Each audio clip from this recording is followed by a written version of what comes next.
Salam sejahtera anda semua menonton Agenda Awani Asia. Minggu ini kita ingin memberi tumpuan khususnya melihat kepada sambutan 25 tahun Jubli Perak bagi penyerah Hong Kong kepada China. Apa signifikannya kepada sambutan ini setelah 25 tahun hub kewangan global ini dikembalikan ke China, dan kita juga ingin melihat kepada bagaimana ia cukup maknanya dan juga signifikannya kepada rantau Asia dan khususnya kepada Malaysia.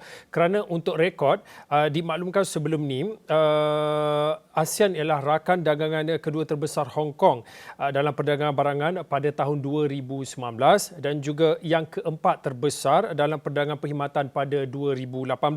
Kalau daripada angkanya disebutkan pada waktu ini, jumlah perdagangan barangan antara Hong Kong dan juga ASEAN berjumlah lebih pada 1.018 bilion pada tahun 2019 dan juga jumlah perdagangan perkhidmatan antara kedua-dua pihak melebihi 137 bilion dolar pada 2018.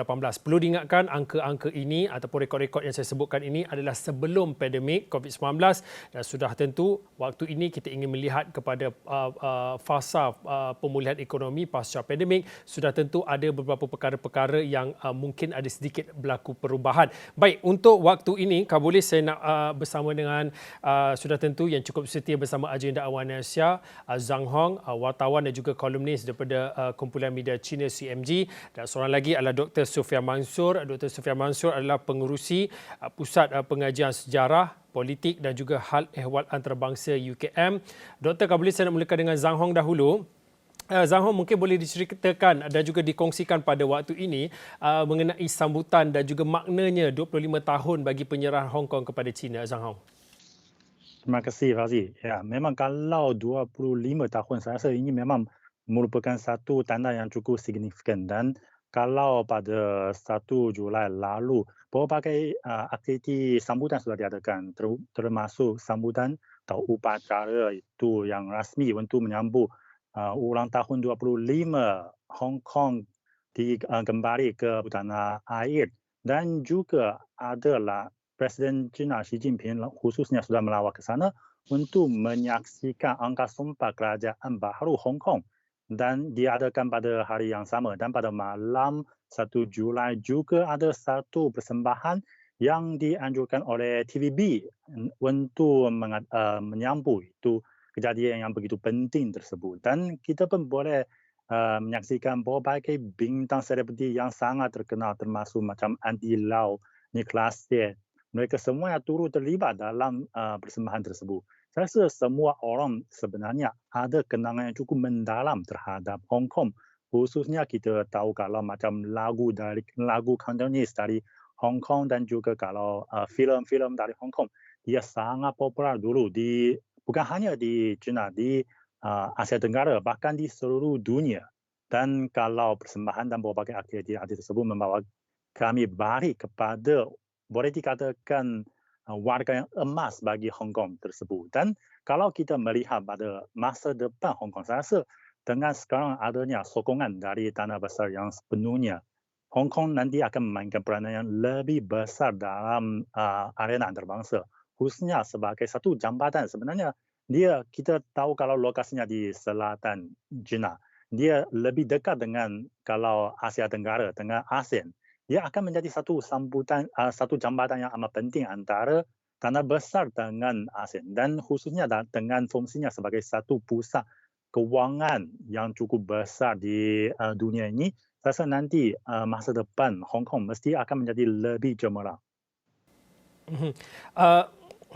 Dr. Sufyan, mungkin pada waktu ini juga boleh dikongsikan kalau kita melihat daripada signifikannya penyerahan Hong Kong kepada China untuk sambutan tahun yang ke-25 ini, apa makna dan juga signifikannya kepada Malaysia? Kalau di sudut angka perdagangan, kita lihat daripada segi ekspor dengan rakam kongsi perjanjian perdagangan bebas Hong Kong dilaporkan antara Januari hingga bulan Mei 2022 ini meningkat kepada 53.6% kepada 7.66 bilion ringgit.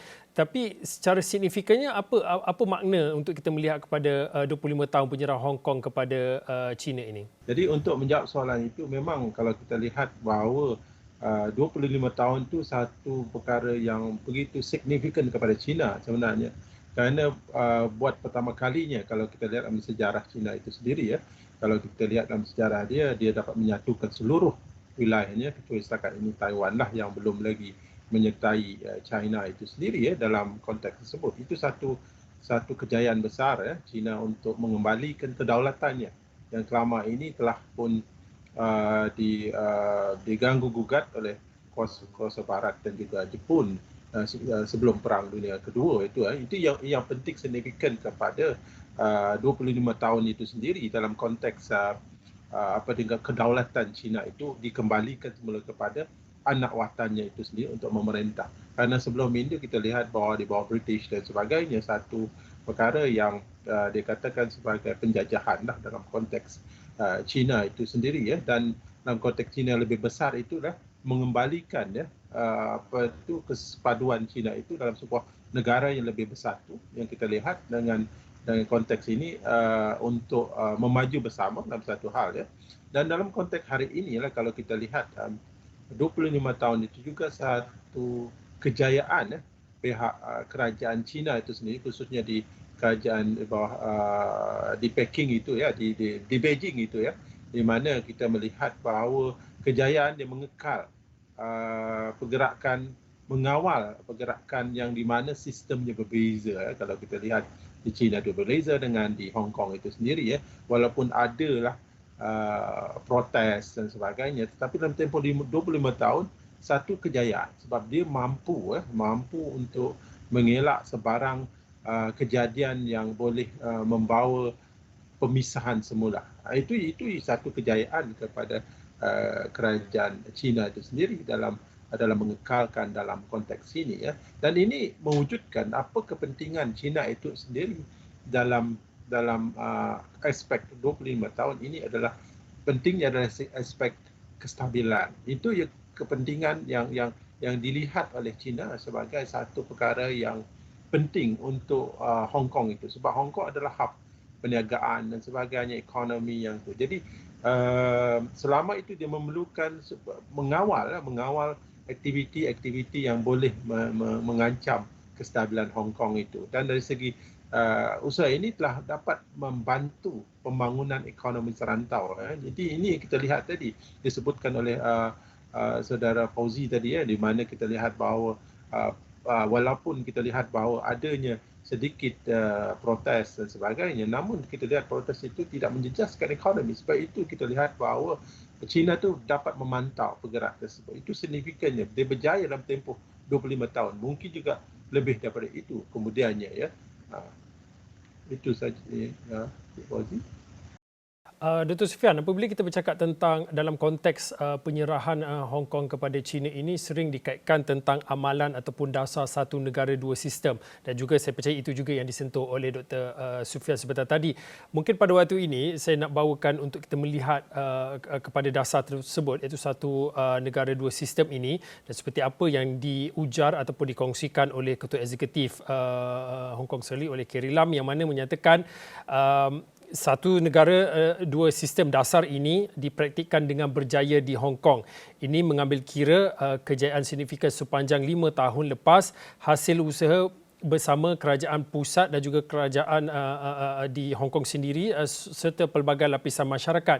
Mungkin boleh dikongsikan pada waktu ini kita melihat kepada dasar ini, satu negara dua sistem untuk kehadapan, masa hadapan bagi pelaksanaan dasar ini, Dr. Sufian. Ya, saya melihat bahawa apa dikatakan oleh Carrie Lam itu memang betul kalau kita bawa satu kejayaan sebenarnya menjalankan proses satu negara dua sistem itu. Sebab sistem ini sebenarnya satu offer ataupun tawaran yang dibuat oleh Mendiang Deng Xiaoping dulu tahun 1980 ke atas apa dianggap sebagai wilayah-wilayah yang terpisah seperti Hong Kong, Macau dan Taiwan. Jadi dia melihat bahawa dia ada satu falsafah. Dia kata dalam satu kongres tahun seingat 1978 dia kata bahawa tidak kisahlah kucing itu warna apa asal dia boleh menangkap tikus. Itu kita lihat bahawa dia menekankan proses di mana dia tak kisah asalkan apa sistem. Walaupun China itu mengamalkan konsep ideologi komunis dan ekonominya kapitalis, kita lihat bahawa Hong Kong tu berbeza. Hong Kong tu ada sistem demokrasinya dan sebagainya. Tetapi bagi China dia tak kisah. Bahawa yang penting sekali adalah kesatuan. Kesatuan China itu harus digerakkan dan bagaimana dia bergerak itu harus seiringan dengan Beijing itu, dengan polisi kerajaan itu. Itu yang penting bagi China itu sendiri dalam konteks pembangunan apa dianggap sebagai pembangunan ekonominya. Itu yang penting. Dia tak kisahlah, yang penting adalah kedaulatan kesatuan China harus dikekalkan. Itu yang penting. Dan seterusnya ekonomi itu boleh dipacukan untuk kemajuan bersama antara Hong Kong dan mainland ataupun tanah besar China itu sendiri. Jadi saya rasa bahawa konteks ini bahawa Hong Kong sebenarnya mempunyai kebebasan besar, khususnya otonomi, khusus dari segi ekonomi. Dia boleh menggerakkan ekonomi kapitalisnya, dia boleh menggerakkan tarif dia sendiri, dia boleh menentukan apa dipanggil sebagai ekspor importnya dan juga menggerak kapitalnya, dan juga dibenarkan menerusi basic law yang dikenalkan itu adalah mengenai dia boleh terlibat, engage tu dengan badan-badan yang relevan untuk pembangunan Hong Kong itu sendiri. Macam dulu kita ada ada beberapa lah, kalau kita lihat bahawa badan-badan seperti SEDC, kalau saya SEDC itu Commerce and Economic Development Bureau lah, dia wujudkan adalah untuk menjalinkan hubungan dengan luar itu. Jadi kita lihat bahawa kebebasan in term ekonomi, otonomi itu, yang seperti kata Lam itu memang ternyata benar kalau kita lihat bahawa diamalkan dalam aspek ekonomi itu sendiri, otonominya.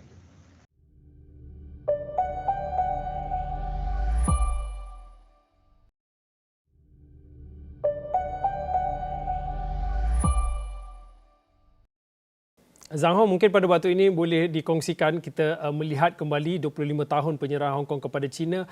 Apa mungkin prestasi pembangunan yang boleh dibanggakan untuk tempoh 25 tahun ini, Zhang Hong?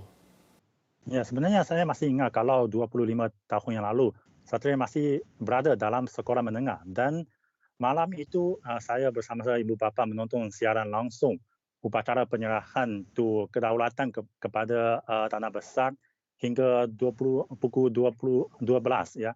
Dan pada masa itu memang amat bangga kerana pada masa itu kita tahu China baru mulai berkembang dan kita melihat ini merupakan satu hal yang amat penting kerana ini boleh dikatakan memberitahu dunia iaitu sekarang penjajahan Britain atau negara barat di wilayah China mulai berakhir. Dan oleh itu sebenarnya kita pada masa itu berasa memang kalau sudah kembali Hong Kong dikembalikan kepada Tanah Besar, ini akan segera kita menjadi saudara mara. Dan pada masa itu kita lihat kalau penduduk tempatan juga sangat meriah menyambut hal tersebut. Tapi kita memang sudah boleh dikatakan satria masih hijau. Dan pada masa itu, kalau kerajaan China mungkin juga masih hijau menguruskan itu hubungan antara bangsa. Kita semuanya meremehkan atau memandang rendah iaitu pengalaman negara-negara barat mereka selama ratusan tahun dalam penjajahan atau campur tangan ke hal-hal negara lain. Kita tengok justru pada kira-kira 5 tahun yang lalu atau khususnya pada tahun 2019 berlaku apa yang dikatakan protes atau rusuhan yang besar-besaran. Justru generasi belia yang selepas itu pemulihan atau pengembalian Hong Kong ke Tanah Besar China, mereka menjadi generasi yang terpengaruh paling hebat oleh Barat. Mereka dihasut untuk menentang pentadbiran dari Tanah Besar atau dari kerajaan pusat. Mereka mengelok-elokkan pentadbiran penjajahan Britain. Ini sebenarnya mengapa? Sebenarnya kerana setelah Britain menyerahkan itu pentadbiran kepada Hong Kong kepada China, dia masih meletakkan banyak periuk api di sana. Macam kalau sistem pendidikan, kalau buku teks Hong Kong sebenarnya dia disusunkan oleh orang Amerika. Jadi dalam buku teks itu ada banyak isi kandungan yang mengelok-elokkan penjajahan Barat di Hong Kong dan bahkan menghitamkan pentadbiran di Tanah Besar China punya. Dan begitu juga dalam macam sistem hakim kita tengok kalau antara berbagai hakim besar dalam mahkamah tertinggi di Hong Kong. Kebanyakannya warga asing, bukan orang tempatan, bukan orang Cina, bukan orang Hong Kong. Oleh itulah kita lihat kalau dulu China setelah Hong Kong dikembali kepada tanah besar China, kita janji di Hong Kong ada itu autonomi yang peringkat paling tinggi. Tapi ini adalah orang Hong Kong menafikan Hong Kong. Kita pada masa itu ada konsep yang jelas ni. Tapi sebenarnya bukan. Yang di dalam itu semuanya negara barat. Oleh itu sebenarnya kalau hingga sekarang kita lihat pada 25 tahun yang ini, pencapaian yang paling besar kita adalah memulihkan kestabilan di Hong Kong. Hingga sekarang kita baru boleh dikatakan berjaya. Dan dengan kestabilan tersebut, pada masa depan barulah kita memainkan atau mendinamikan fungsi yang boleh dimainkan oleh Hong Kong dulu sebagai satu pusat macam ekonomi, perdagangan dan juga kewangan, supaya dia menjadi jambatan antara tanah besar China dengan berbagai negara-negara lain termasuk di Asia Tenggara. Saya rasa inilah merupakan satu, mengapa Satria menyifatkan 25 tahun ini merupakan satu tanda yang cukup signifikan. Pada 25 tahun yang sudah lewat ini, kita menjayakan kestabilan di Hong Kong. Dan selepas itu saya rasa dengan kestabilan, dengan sokongan dari tanah besar China, itulah prospek pembangunan Hong Kong pada masa depan barulah terjamin, barulah akan menjadi lebih cemerlang. Zahong berkongsi berkaitan dengan persepsi dan juga sentimen khususnya daripada kalangan anak muda berkaitan dengan apabila kita cakap tentang penyerahan Hong Kong dan juga China ini, tetapi disebutkan di hujung-hujung tadi berkaitan dengan bagaimana melihat kepada untuk meletakkan kestabilan di Hong Kong itu lebih utama dan untuk mengembalikan kedinamikan Hong Kong sebagai hub kewangan global. Mungkin pada waktu ini apabila kita melalui beberapa tahun era pandemik, tempoh yang cukup sukar bukan saja di Malaysia, Hong Kong dan juga China tetapi di peringkat global, apatah lagi ditambah dengan cabaran semasa berkaitan dengan kesan daripada impak geopolitik dan juga gangguan rantaian bekalan. Mungkin pada waktu ini untuk kehadapan ceritanya mungkin boleh dikongsikan apa peluang ekonomi baru yang boleh dilakukan oleh Hong Kong, Zhang Hong. Ya, Hong Kong dia selalu memainkan satu peranan penting, iaitu dia merupakan satu pelabuhan perdagangan bebas.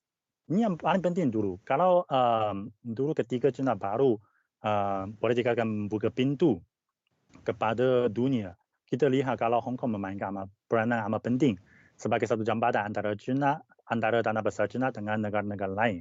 Dan justru kalau sekarang sebenarnya memang seperti apa yang sudah dikatakan oleh Fauzi, China, tanah besar China, Hong Kong, bahkan bawah dunia kita menghadapi cabaran yang cukup besar. Seperti pada beberapa bulan yang lalu kita lihat sebenarnya wabak yang di ekoran itu Omicron juga melanda Hong Kong. Tapi justru dengan adanya itu sokongan dari tanah besar, kita menghantar juga pasukan doktor dan perawat pergi ke Hong Kong untuk membantu mereka cepat mengatasi wabak di tempatan. Saya rasa ini semuanya sudah memperlihatkan kalau dengan keadaan sekarang, Hong Kong dan tanah besar kita ikatannya lebih erat lagi. Dan kita boleh saling menyokong menggunakan keunggulan sendiri untuk melengkapi satu ekonomi yang menyeluruh dari China. Dan kita lihat juga pada baru ini kalau tanah besar China dan Hong Kong masing-masing sudah memohon untuk menyertai CPTPP. Dan ini semuanya sudah memperlihatkan satu sikap yang cukup jelas. Bukan hanya Hong Kong dulu sebagai satu pelabuhan perdagangan bebas, bahkan China sekarang juga menjunjung tinggi perdagangan bebas, kerjasama itu multilateral, khususnya dalam dimulakan dengan rantau ini. Sekarang kita sudah ada berbagai rangka kerjasama serantau macam RCEP juga, dan juga China juga mahu mengangkutai CPTPP. Apa jua platform, kalau dia terbuka, kalau dia boleh menggalakkan kerjasama, boleh menggalakkan perdagangan bebas, boleh menjadi satu jaminan rantaian bekalan, kita akan secara aktif untuk menyertainya. Begitu juga kita akan menyokong Hong Kong terus memainkan peranannya sebagai berbagai macam pusat ekonomi perdagangan dan kewangan supaya kita bersama-sama mendinamikan ekonomi atau khususnya perdagangan bebas di rantau ini.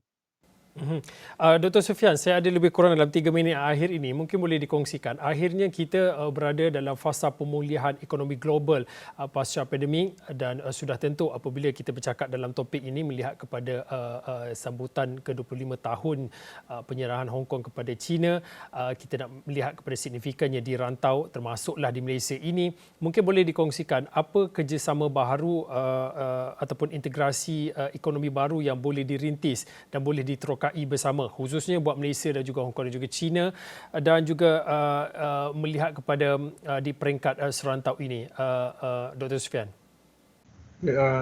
Untuk menjawab soalan itu, kita boleh melihat bahawa pertamanya kita lihat bahawa kepentingan Hong Kong itu sendiri, dia sudah menyertai China ataupun menjadi sebahagian daripada wilayah China itu sendiri.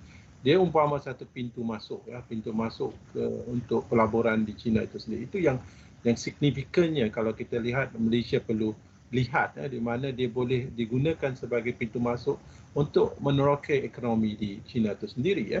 Dan juga dari segi peluang-peluang baru dinyatakan tadi bahawa kita sebenarnya sudah mempunyai, Malaysia ini sudah mempunyai hubungan dagang sebelum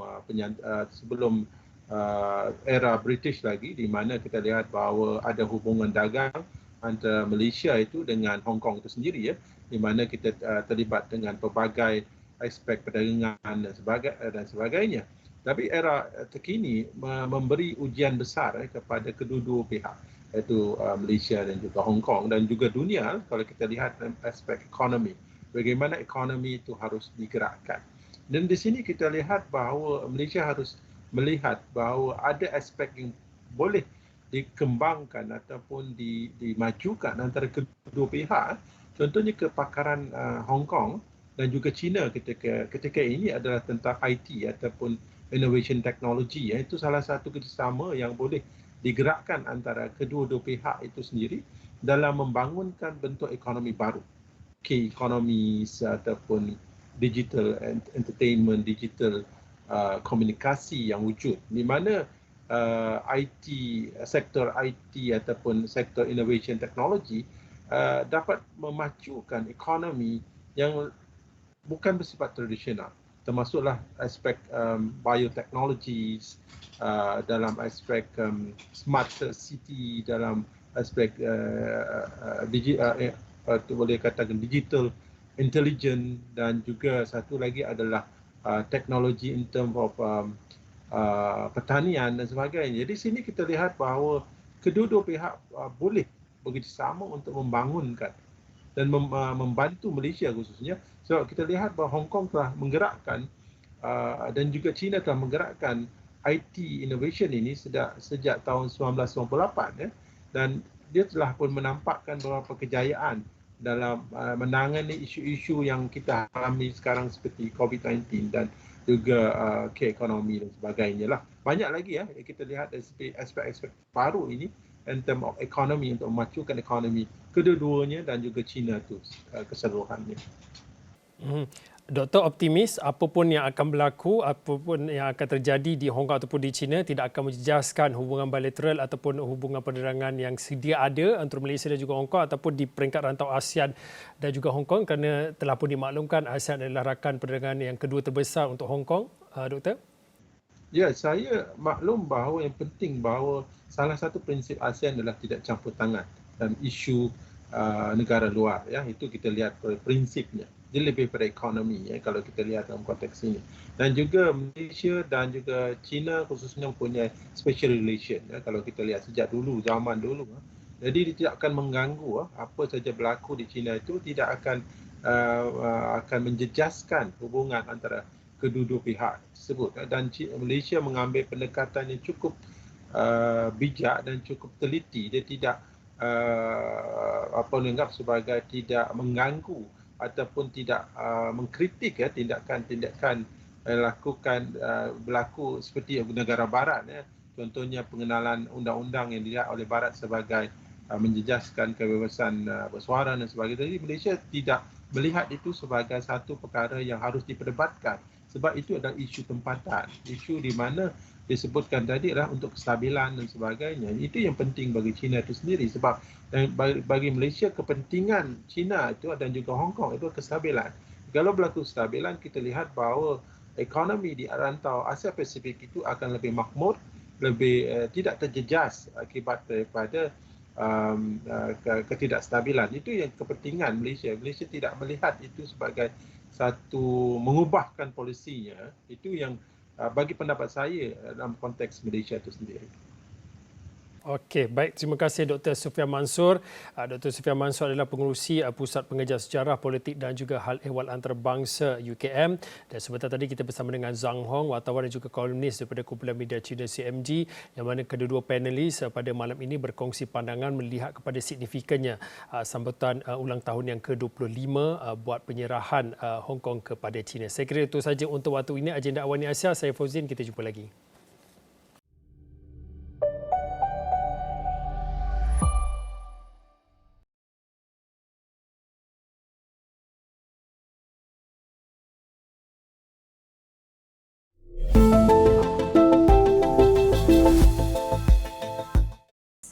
Tadi Zuhairah sentuhkan tentang idea dan juga di bahagian pendidikan. Ini sangat menarik. Betul. Sebab ini yang kita kerap katakan, kita tidak mahu ia hanya bermula di peringkat universiti sahaja. Betul. Harus di peringkat awal lagi, sekolah rendah, sekolah menengah dan sebagainya. Sudah ada silibus sebegini, namun harus adalah ruang penambahbaikannya. Mungkin kalau boleh berikan point of view sikit, pandangan untuk orang dalam industri, meranti sendiri. Apa lagi penambahbaikan yang perlu kita adakan dari segi aspek pendidikan itu untuk memastikan the supply of talent ini in the pipeline ini cukup dengan idea-idea yang kreatif untuk dikomersialkan. Apa yang perlu kita lakukan? Okay. So, kalau kita lihat daripada sudut up and coming talent atau bakat yang muda, seperti yang saya katakan tadi, saya rasa perkara yang paling penting adalah mindset. Right? So kita perlu mewujudkan kesedaran dengan kita, our younger generation, to say that the future is about science and technology, and it's about getting yourself equipped for the future, right? So saya rasa daripada sudut pembelajaran, kita perlu mengadaptasikan proses pembelajaran kita, modul pembelajaran kita dan juga cara pembelajaran kita. Right? So, but the good thing is sekolah sekarang sudah pun pakai teknologi, and a lot of things are online right now. We have Google Classrooms, we have computers in most of the labs, most of the schools we have computer labs. So salah satu tu adalah untuk mewujudkan lebih banyak Makers Lab di sekolah-sekolah.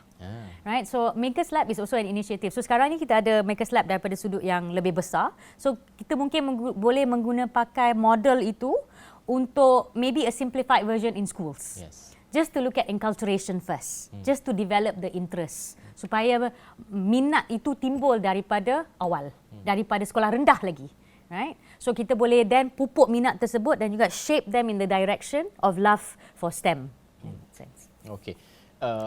Akhir sekali, kalau kita melihat meranti ini peranan yang mandat yang besar, kalau saya kira dari segi mengkomersialkan ini tidak mudah, ada cabaran, ada ruang penambahbaikan sudah pasti dari masa ke masa. Namun apa lagi yang perancangan yang akan dilakukan untuk push forward di innovation transformation agenda ini dari sudut meranti sendiri? Ya, so satu aspek yang kita utamakan di meranti adalah pakai teknologi untuk industri, right? So we want to enable creation and development of technology which is demand driven. So di mana ada keperluan, sedia ada oleh industri. So kita tak perlu kita punya industri dalaman untuk pakai teknologi luaran ataupun teknologi daripada luar negara, sebab kita sudah ada talent-talent dalam negara kita, teknologis dalam negara kita yang boleh membina dan juga membangunkan idea yang bagus dan juga teknologi yang cukup bagus untuk menyelesaikan masalah kita. So itu adalah salah satu fokus kami di meranti. Dan juga di sini kita juga mewujudkan that facility to test and validate technologies. Right? So we also have a sandbox where kita akan membuat fasilitasi untuk isu-isu kawal selia, regulations, licensing, technology adoption, for example, validation. So aspek-aspek macam tu kita akan cuba bantu local technologies dan juga local startups. Dan kita juga memberikan akses kepada dana. Okay, so mostly, yeah, correct. So dana ni adalah salah satu yang sungguh pentinglah untuk acceleration. So kita juga melalui corporate sector dan juga kerajaan, kita memberikan akses kepada dana yang akan diperlukan untuk mengembangkan startups dan juga teknologi. Ya. So kita akan melihat daripada sudut saving products from the valley of death. Right, so selalunya kita dah create R&D tu, dah ada produk tu, tapi tak ada clear pathway untuk pasaran. Ya, so produk tu duduklah dekat shelf ataupun duduklah dekat lab. Betul. Ya, so tapi sebenarnya produk tu ada use case untuk pasaran. Ada clear problems that it can solve. So kita akan memberikan facilitation yang sesuai untuk bawa produk tu ke market. Ya, tapi Meranti juga akan melihat sebab cabaran startup ni adalah melihat kepada daya tahan juga. Exactly. Kan, adakah ini akan dilihat juga oleh Meranti sendiri? Yes. So kita ada banyak program-program. Sebenarnya program-program ni sudah pun dijalankan melalui Magic sebelum ni. Ya. So we have the accelerator program. So banyak program-program yang kita laksanakan sekarang adalah untuk membantu startups ataupun teknologi tempatan to fortify their business, to strengthen their business. So sekarang ni is like an added layer di mana mandat Meranti ni adalah untuk melihat daripada sudut teknologi, providing test bed, technology validation and bring in the right partners to look at the company's technology in itself. Yeah. Okey, daripada pentingnya itulah sebabnya berbalik semula kepada topik besarnya iaitu 5G, bagaimana correlationnya dan juga perkaitannya dengan IR 4.0 dan juga peranan Meranti itu sendiri akan diperkasakan juga dengan kewujudan 5G dan akhirnya kesan berantainya adalah kepada perniagaan kita, ekonomi kita, penyediaan peluang pekerjaan yang lebih berkualiti tinggi, lebih skilled, orang kata lebih kemahiran tinggi dan sebagainya. Ini yang kita mahukan. Terima kasih Zul Era kerana meluangkan masa dan juga berkongsi tentang perkara ini untuk kita ketahui, saya juga ketahui sebenarnya dan juga pelajari. Terima kasih Zuhaira Abu Bakar, Ketua Pegawai Eksekutif Meranti. Baik, itu antara topik kita bincangkan pada malam ini. Kami akan rangkumkan di laman web kami astro1.com. Sekian saja Agenda Wani untuk malam ini. Saya Najib Arif. Assalamualaikum dan salam hormat.